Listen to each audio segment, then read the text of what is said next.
के पास वक्त है। ये सब सिर्फ बकवास है। मैंने इस अस्पताल को लाखों रुपए दिए हैं और तुम कह रहे हो तुम्हें किडनी नहीं ढूंढ सकते मेरे लिए। आप फिक्र मत कीजिए, हम कोशिश कर रहे हैं। तो थोड़ा जल्दी करो और मुझे थोड़ा बेहतर खाना दो। इससे अच्छा खाना तो कैदियों को मिलता है और कुत्तों को। जी सर। किसी अमीर घर का कुत्ता भी मुझसे बेहतर खाना खाता होगा। अभी भी किडनी नहीं मिली? नहीं। लगता था कि इन लोगों को अच्छे पैसे दान कर दो तो ये थोड़ा बेहतर ख्याल रखेंगे। कम से कम तुम्हारे पास दान करने के लिए पैसे तो हैं।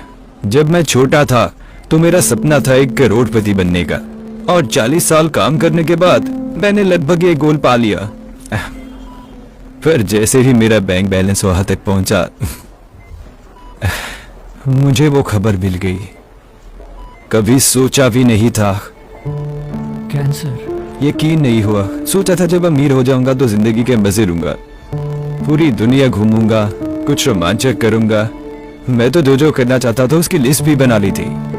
पर फिर मैं यहाँ फंस गया और जो कुछ भी कमाया था दवाइयों के खर्चे में निकल रहा है, और इस सबका नतीजा निकला एक डिवोर्स और एक बेटी जिससे मैंने 20 साल से बात नहीं की है।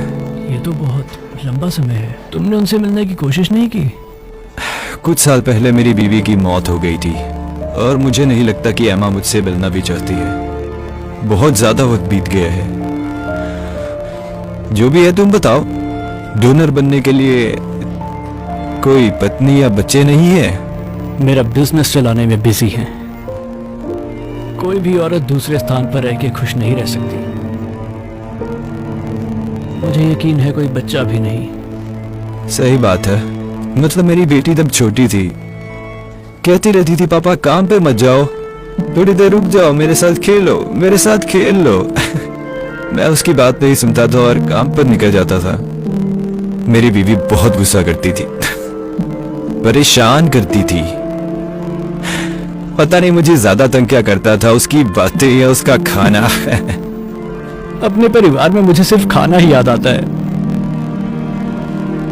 मेरी माँ सबसे बढ़िया बिरयानी बनाती थी। भगवान उनकी आत्मा को शांति दे। मैं वो खाना एक बार फिर खाने के लिए सच में कुछ भी कर सकता हूँ। हाय नथानियल, हमें तुम्हारे टेस्ट के रिजल्ट्स मिल गए हैं। मैं पर्दा आगे कर दूं या फिर हम किसी और रूम में चले? नहीं, कोई बात नहीं। वैसे भी मेरे पास कौन सा बात करने के लिए कोई और है। ठीक है। मुझे बताते हुए बहुत दुख हो रहा है कि आपका कैंसर और फैल गया है। लग रहा है कि आपके पास बस 1 महीना है, ज्यादा से ज्यादा 2।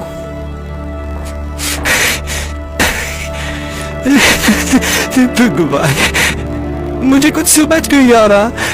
मुझे ठीक महसूस हो रहा है। ऐसा कभी कभी होता है, पर जल्दी ही आपको थकावट और कमजोरी महसूस होने लगेगी, फिर भूख नहीं लगेगी और कुछ पेशेंट्स बार बार बेहोश होने लगते हैं।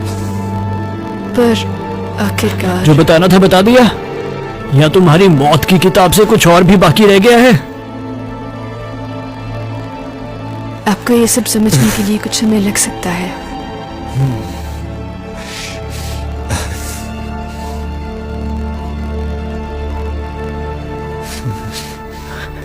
नेट, मुझे बहुत दुख है। कोई बात नहीं। वैसे भी मेरे पास जीने के लिए बचा ही क्या है। जो भी मैंने कमाया था सब गवा चुका हूँ। चलो जो भी है, शायद मैं भी तुम्हें वहां जल्दी मिलूंगा अगर मुझे कोई डोनर ना मिला। अगर मैं मैच हुआ तो मेरे मरने के बाद तुम मेरी किडनी ले सकते हो। तुम सच कह रहे हो? अगर हाँ तो मुझे तुम्हारा एहसान चुकाना होगा। मेरा एहसान? भला अब मैं पैसों का करूंगा ही क्या? मुझे याद है तुम घूमना चाहते थे या कुछ रोमांचक करना। सुनो, शायद यही सही समय है। हाँ, अच्छा मजाक है। मैं मजाक नहीं कर रहा। देखो, तुमने कहा था तुम ठीक महसूस करते हो। क्या तुम यहां पर मरना चाहोगे या फिर जिंदगी के मजे लेते हुए मैं कहता हूँ अपनी